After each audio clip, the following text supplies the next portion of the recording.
So, wow. We all made it here, and this is really, really happening. The last time I was in Rook Chapel, I was getting married. So that was a very special day. That was 30 years ago. Today is also a very special day.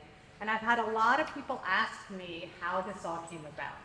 So I'm going to tell you a story.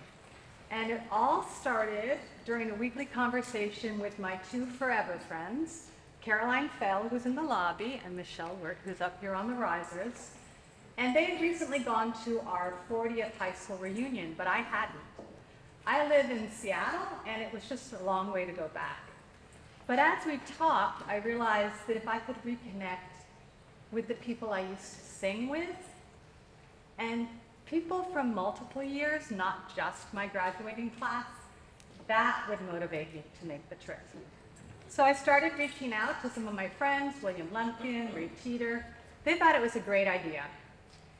And that gave me enough confidence to reach out to Dr. Jordan, who I had not talked to in 40 years. I reached out on LinkedIn, and he replied almost immediately saying, "I would love to do this, OMG, hope you are doing well," with a total of 8 exclamation points. So from that message from Dr. Jordan on October 9th, 2023, to this reunion, we've been working on this for almost a year. And in that first exchange of messages, Dr. Jordan told me he'd also been talking with another one of the alums, Ted Morris, and they had been talking about a choir reunion. I love that synchronicity. This reunion was clearly meant to be. So with William, Ray, and Ted joining as the first planning group members, we recruited other planning group members. We went on a whole bunch of research to find as many choir alums as possible, created a Facebook group, because you need one, held a lot of meetings, sent a lot of emails, and that all brings us here today. So now looking back on this past year, I can tell you that this choir reunion is actually a story about friendships. So friendships forged a long time ago, friendships rekindled, as well as new friendships. I had not even met some of the planning group members who I've now worked very closely with for a year and built new friendships. This choir reunion is also a story about the power of music.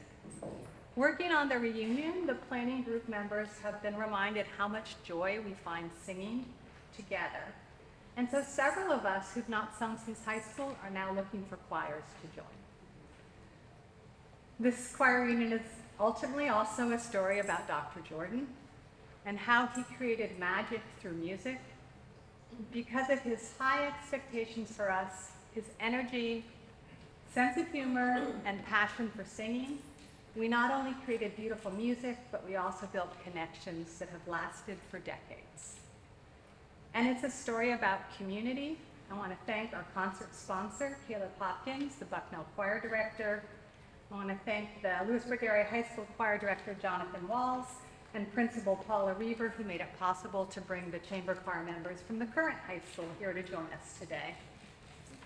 Thank you to Dr. Jordan and the planning group members who worked together to breathe life into this idea. And thank you to all the choir alums who enthusiastically jumped into preparing for this reunion. I also want to take a moment to mention our collective grief for our friends and fellow choir alums who have died. Some of them passed away a long time ago, some recently, and we carry memories of all of them in our hearts as we sing today. We are so grateful to all of you for joining us here today for this very special event. Now let's get this concert started.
What are all these old people up here? Beautiful. Oh. I came to Bucknell in 1982 as the choral director, professor of music, and I heard right away, within 3 days of my arrival, several people came up to me and said, "Have you heard about the young conductor at Lewisburg Area High School?" And I said, "No," and they said, "We've got to meet him and go to one of his concerts." So I did. I went to a concert, and I was blown away musically with the connection that the singers had with Dr. Jordan. It was Mr. Jordan at that time, and the sophistication of music. This choir was singing Brahms and Mendelssohn and Schubert and Heinrich Schütz, music that most high school choirs would never tackle, and even some college choirs. And the thing is that the singers never realized that it was difficult music because he made it so much fun and was serious about bringing that music to the hearts of each listener. I soon learned why he was called the Pied Piper of Lewisburg, because everybody wanted to sing with him when they came to the high school. He had a way of drawing young people into his program, giving them something very meaningful, coupled with a good sense of humor. He demanded perfection, but in a way that made the students want to do their best for him. As we got to know each other, my wife and I quickly became good friends with Leslie and Jim. We did everything together. This was pre-children, including watching Dallas and uncompressed every Friday night.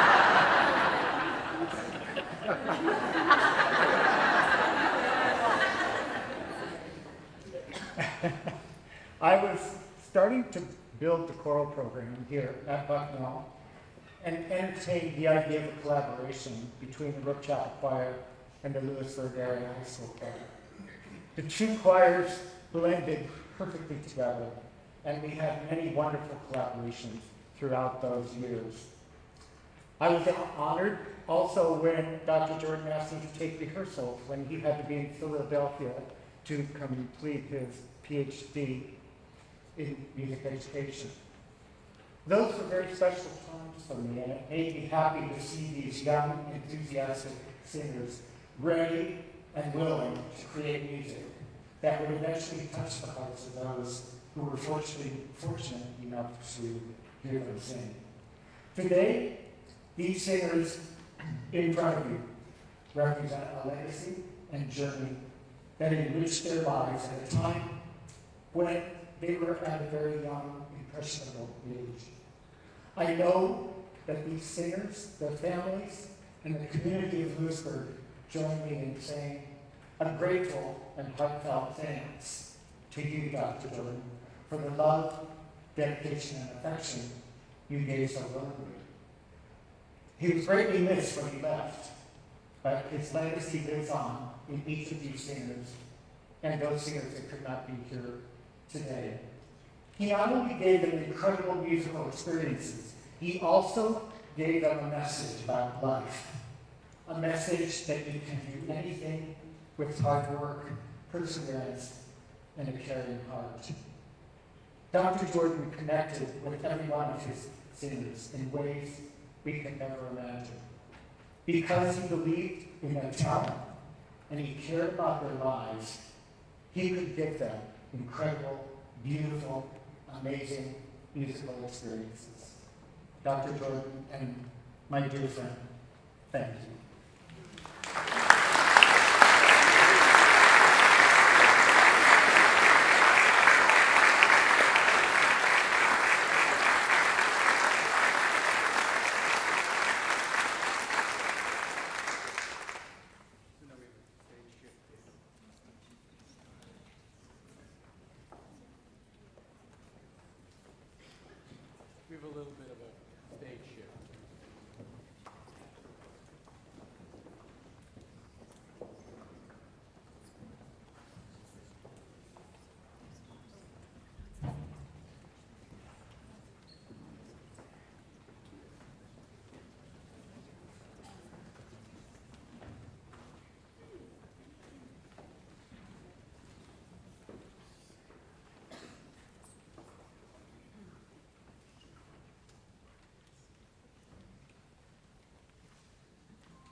My name is Ted Morris, and I am a proud member of the class of 1980. Thank you all for joining us today. Time's gift. I can't think of a better name for this event. We're reunited with Dr. Jordan after all this time, with classmates. We all connected for the first time last night, and I heard many a conversation start off with, "I haven't seen you in over 40 years." And with the unique nature of this event, 8 years that Dr. Jordan was here, we also got the opportunity to make some new friends last night. My younger sister and I are 5 years apart, and because of that 8-year span, we never sang together in high school. But we do get that opportunity to sing today, and I think that's pretty cool. We're thrilled to share this with you, our friends, our family, hi Mom, and the community, because this is so much more than a choir event. This is really a uniquely Lewisburg story, and I'm so excited to see so many members of the community come out and share this with us. Beth spoke about the origins of this, and that there were multiple people that had the idea of this, but I got to take a moment and say, thank you, Beth. You made it happen, and we all thank you.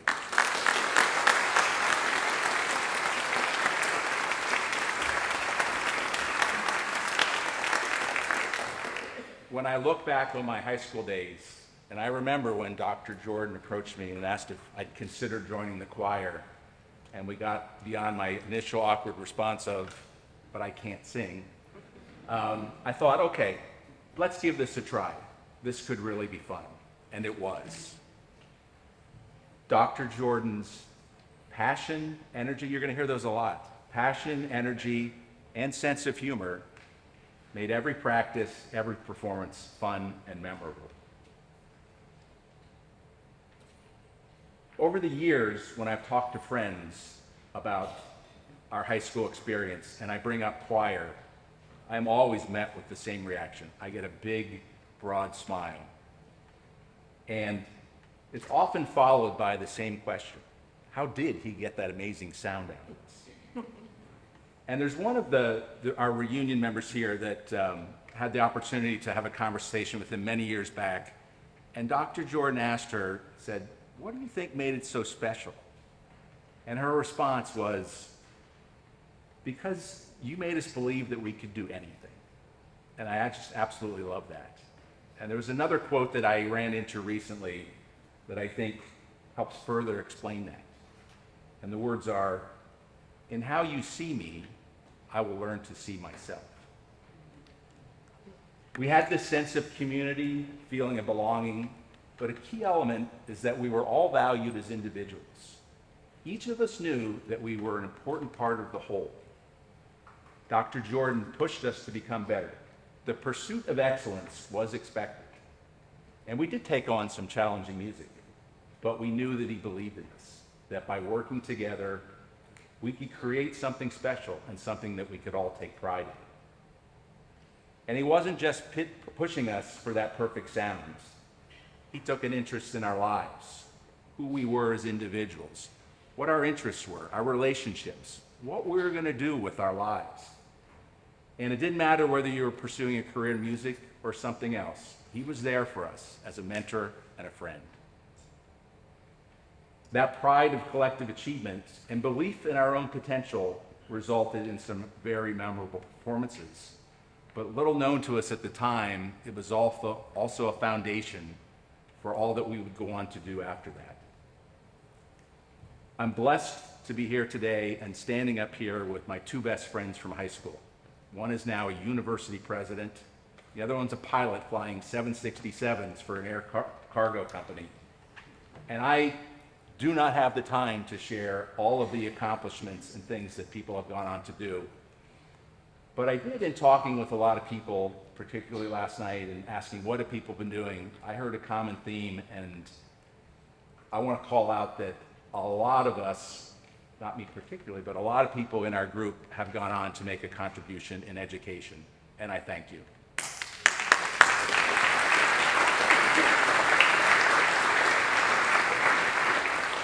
And so we went out into the world. We pursued our dreams, we raised families, and we got busy.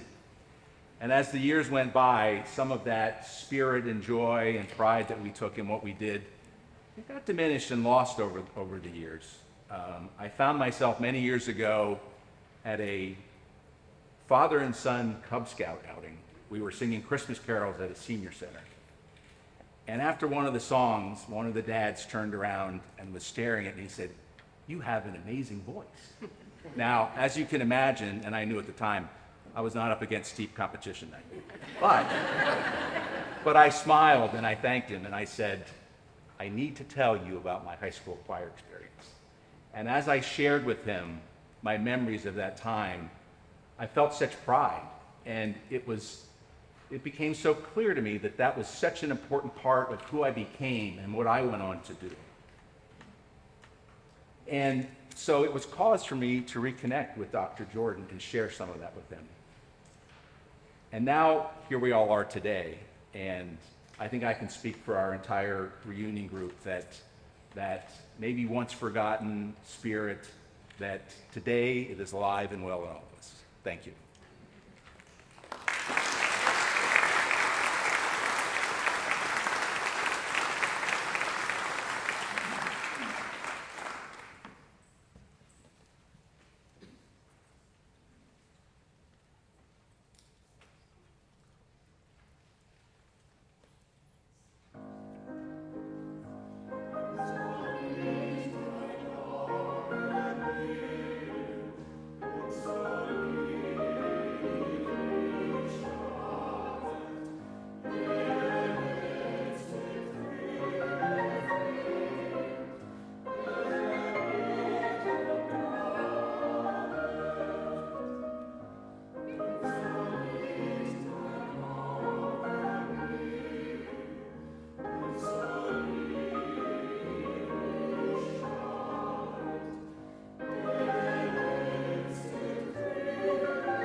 do I begin?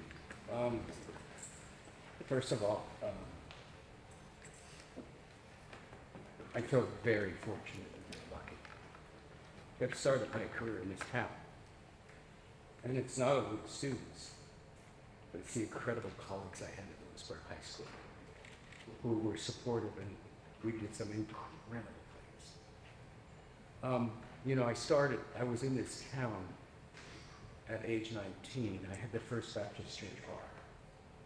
And so I cut my teeth on this incredible, incredible church choir.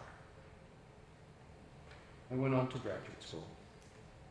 And when I got the call that Linda Dodd was killed in an auto accident, somebody said we should apply for the job. And I knew Linda a little bit. I knew of her heart and her warmth and the work that she did. And I gulped twice, thinking, do I want to take this on? And applied. And did an interview. And I was in the middle of my master's degree, one more semester, and he said, you have to come to January. I said, I can't. And Rob Tallberg, who was the superintendent at that time, he said, fine, we'll hold the job for you, which I couldn't believe. I showed up, and I want to tell you two stories. There are many stories I could tell about how these students influenced my teaching and molded my understanding of what it is to be a teacher and what it is to not be a good teacher. And I had some knots. The first day I taught at Lewisburg, I had just finished my master's degree with, I don't know, many of you may not know her, but Elaine Brown was my teacher, and Elaine is one of the legendary choral conductors and humanists of our time. And Elaine's teaching changed my life. She often said I was the most difficult student. And then literally 6 months before she passed away, she told me who was taking care of her, she said, you tell Jordan that I think he's the only one that really got what I was giving. And that a higher compliment couldn't be paid. But what she taught me, which I didn't realize, was unknowingly taught me the power of what community is and what caring for people is. And she never talked about it, she just did it. And I think I just picked it up kind of by osmosis. Her story. First day of teaching at Lewisburg High School. I came in, and in fact, a memory of Jack Milne, who could not be here today, sent boxes and boxes of purity candy to all of us. And I went to my first rehearsal. I think there might have been 13 or 16 students, maybe 2 guys, maybe 3. And one goes on ego trips. I just had my master's degree. I need a better choir. I need more people. And I was very frustrated. I wanted a choir. I went home to my luxurious apartment on Buffalo Road. And the phone rang. I was home about 11. And I picked up the phone. And I said, hello. She said, Jim, this is Elaine. I said, Dr. Brown, hello. She said, so I heard it was your first day teaching. I said, yes. And I was not happy. I said, she said, how did you do it? I said, it was hard. I said, there are no students. There's only like 13, 16 people. There's no men. I don't know what to do. And I bitched for a while, excuse me, to my teacher. Silence. She says, Jim. She says, you need to go back to that school, and you need to teach the people that are there, and more will come. And she hung up the phone.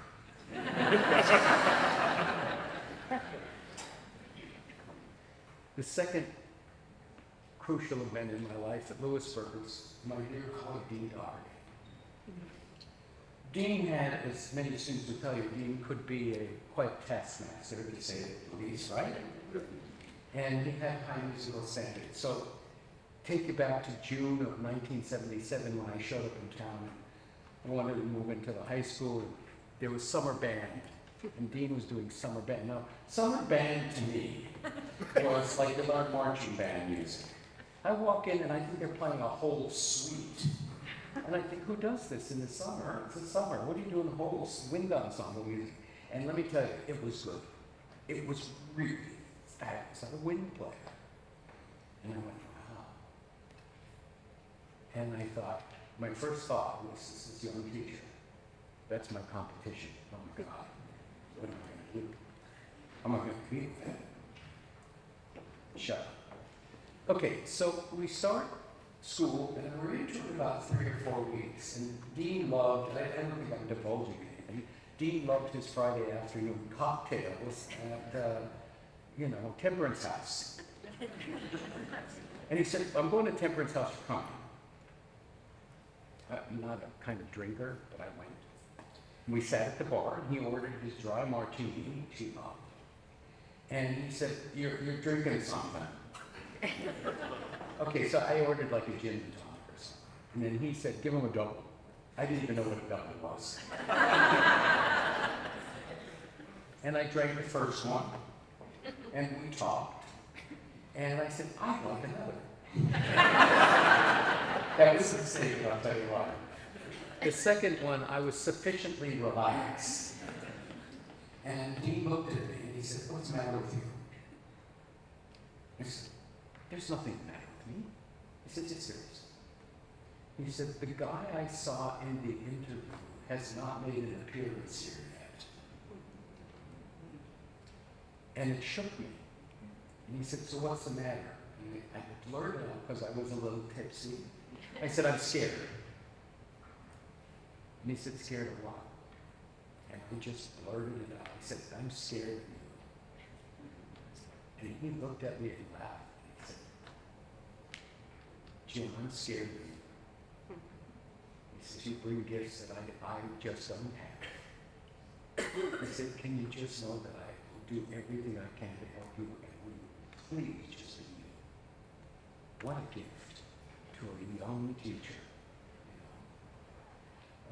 My career, as you can read, it's a fairy tale. Lewisburg High School, Penn State, Hart School of Music, and then Westminster Choir College.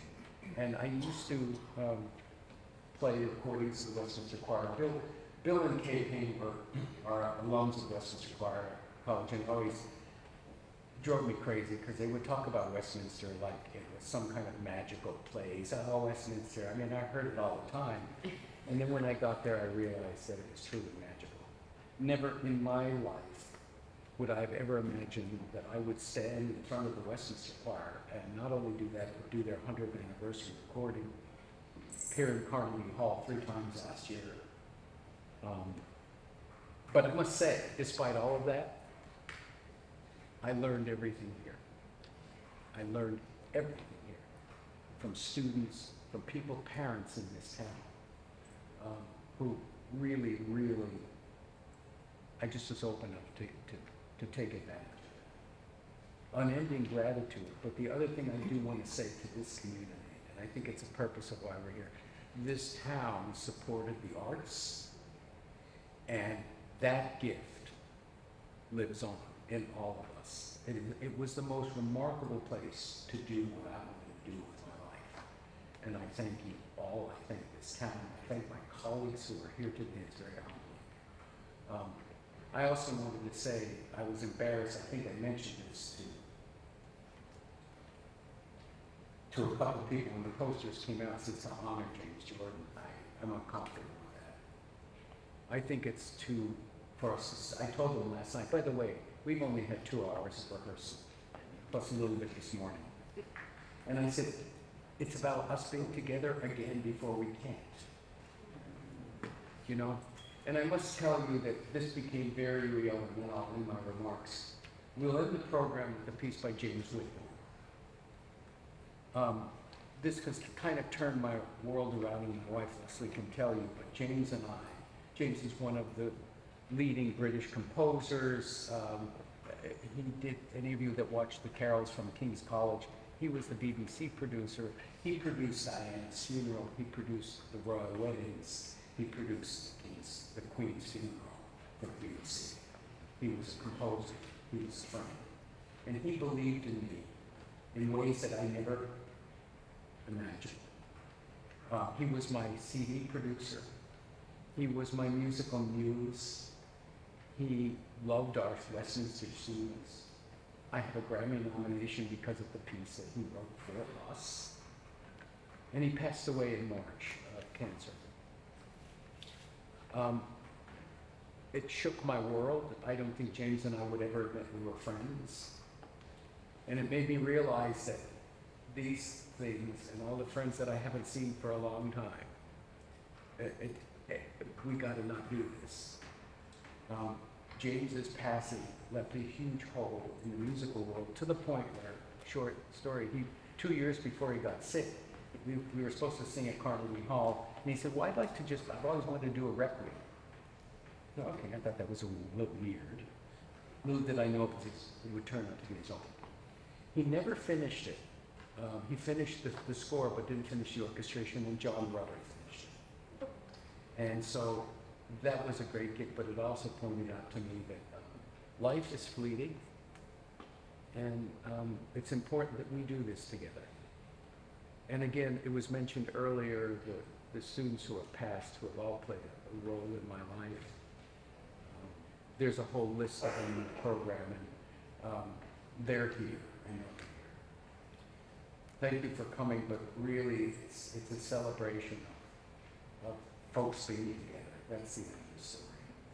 Thank you to all of you in this town. I've loved you dearly. It was a great place to start a career, and I'm just thrilled to be back. This is a bit of a while for me. But thank you, Bill, for your comments. I mentioned in the program, you can read all these people, and I probably missed a couple, who were my colleagues that I just revere. I really do. So anyway.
While folks are getting in place, texts are not printed in the program, and only so much space. The three pieces that follow, I picked for significant human reasons. And this text by Martha Keene, it's a quasi-Appalachian poetry, but I got it from Lewisburg, who conducts the Mormon Tabernacle Choir. And the text is, in the quiet, misty morning, when the moon has gone to bed, when the sparrows stop their singing in the sky, it's clear and red, when the summer ceases gleaming, when the corn is past prime, when adventure's lost its meaning, I'll be homeward bound in time. Bind me not to the pasture, chain me not to the plow, set me free to find my calling and return for you somehow. This poem talks about, it sounds like it's about plows and being chained, but the bigger symbolism is about returning home to a place that had great meaning. And if you're given the luxury of returning home, which many of us can't, but when you do, it's extraordinary. And this extraordinary text and this extraordinary tune is incredible. The Lewisburg High School Chamber Choir is here, as it should be. I wanted them to see that what they're getting from their wonderful teacher is lifelong. I wanted our students, I wanted my friends, alums, to be reminded of that time. And I think there's something about putting these generations together and singing this particular piece. So, Homeward Bound, surrounded by Matt.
Hi, everybody.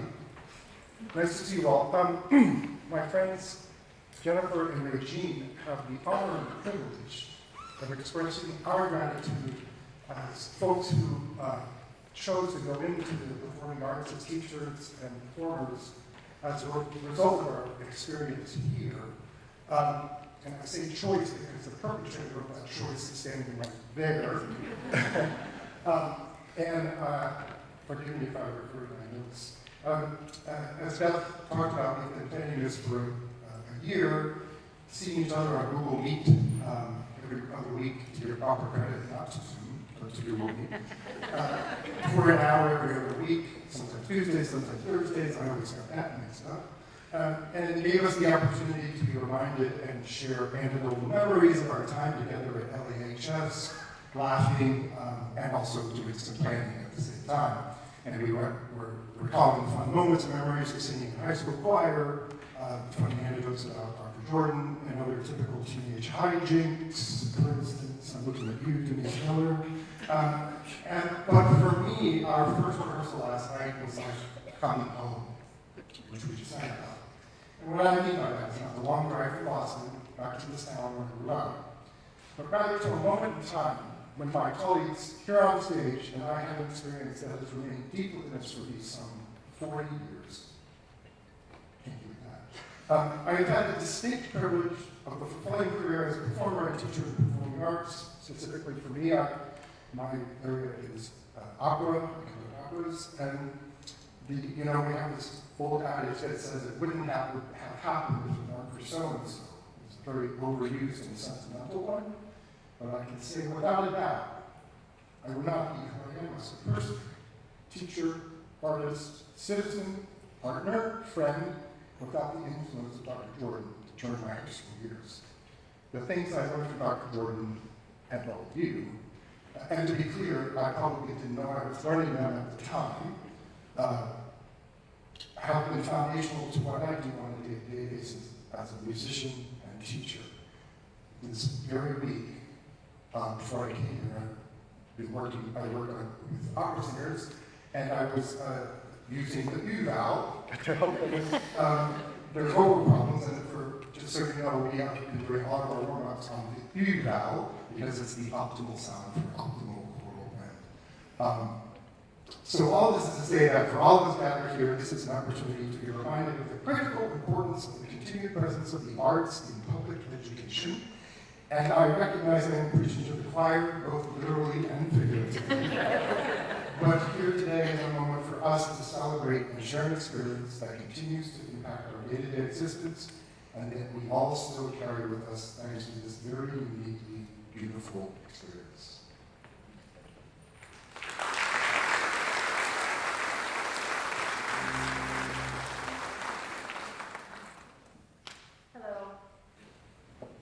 My word for my cause is the word empowerment. Jim worked tirelessly to equip us with the musical skills to ensure success. We didn't know at the time, but we came out of that program with a remarkable skill set. And then he trusted us and enabled us to connect with each other and with him through the medium of music. It was the connection that lasted with us. It's why we're here. That we crave that connection. And in that space and in that sense of community, we were allowed, encouraged, and yes, empowered to feel vulnerability. When you allow yourself to feel vulnerable, only then do you open yourself up to receiving. Some of us have known to share the importance of that truth-filled music, greatly informed by what we were a part of here. But all of us, regardless of where life after high school took us, we were forever changed by the way Jim and this community gave us wings. Set me free to find my calling, and I'll return to you sometime.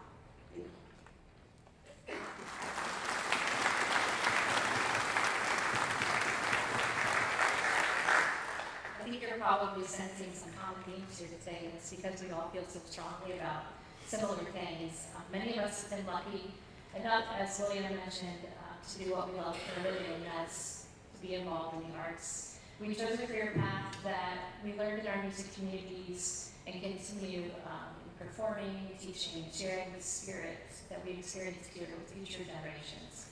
It's a long time to be an educator. One thing I've learned is that we don't always know the impact we will have on our students or the impact they will have on us. We were fortunate at Lewisburg High School to have teachers, some who are here today in the audience, who believed in us while we were still trying to figure out who we were. We were surrounded and supported by families, friends, and community who realized that the arts are what make us human and also make us better human beings.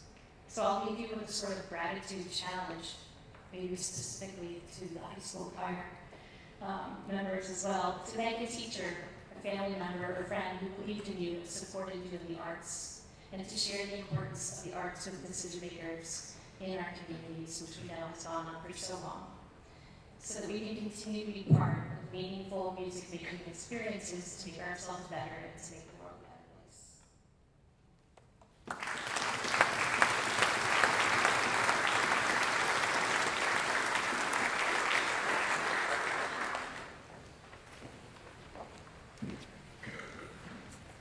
Excuse me, Dr. Jordan. I actually think our lady has a special guest who wants to sing.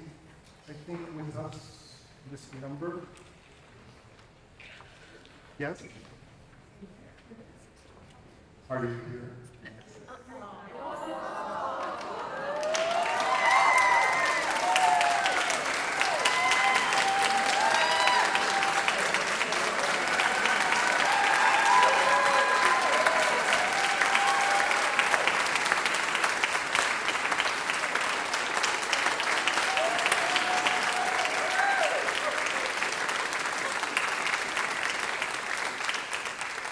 Now, singers let me warn you, I'm going to be lip syncing the F Nationals. I've been lip syncing the F Nationals for quite a few years.